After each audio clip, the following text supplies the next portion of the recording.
बिस्मिल्लाहिर्रहमानिर्रहीम। अस्सलामुअलैकुम।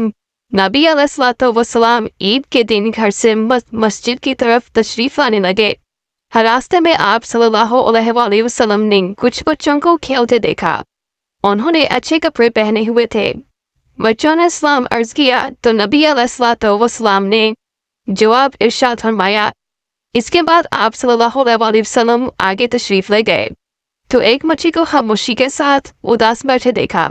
आप सल्लल्लाहु इसके करीब रुक गए।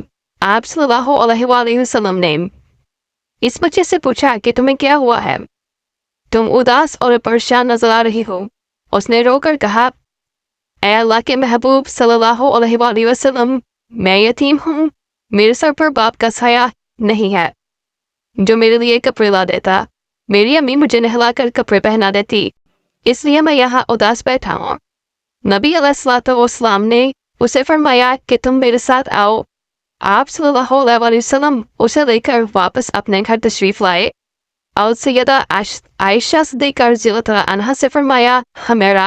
उन्होंने अर्ज किया, लब्बैक या रसूलल्लाह, ऐ अल्लाह सल्लल्लाहु अलैहि वसल्लम में हाजिर हूँ। आप सल्लल्लाहु अलैहि वसल्लम ने फरमाया, इस बच्चे को नहला दो। चुनाचे उसे नहला दिया गया। इतने में नबी करीम सल्लल्लाहु अलैहि वसल्लम ने अपनी चादर के 2 टुकड़े कर दिए। कपड़े का एक लड़ा उसे तहमत की तरह बांध दिया और दूसरा उसके बदन पर लपेट दिया गया।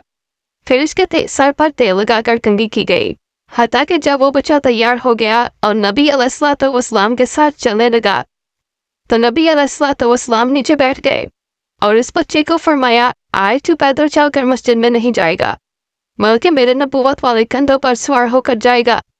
नबी अलैहिस्सलाम ने उस बच्चे को कंधों पर सवार कर लिया और उसी हालत में उसी गली में तशरीफ लाए जहां ये खेल रहे थे।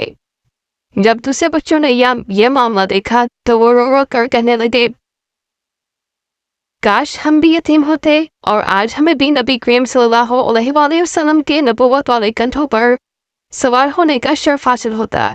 नबी अलैहिस्सलाम जब मस्जिद में तशरीफ लाए तो आप सल्लल्लाहु अलैहि वसल्लम मंबर पर बैठ गए तो वो बच्चा नीचे बैठने लगा। तो आप सल्लल्लाहु अलैहि वसल्लम ने उसे इशारा करके फरमाया, आए तुम जमीन पर नहीं बैठोगे।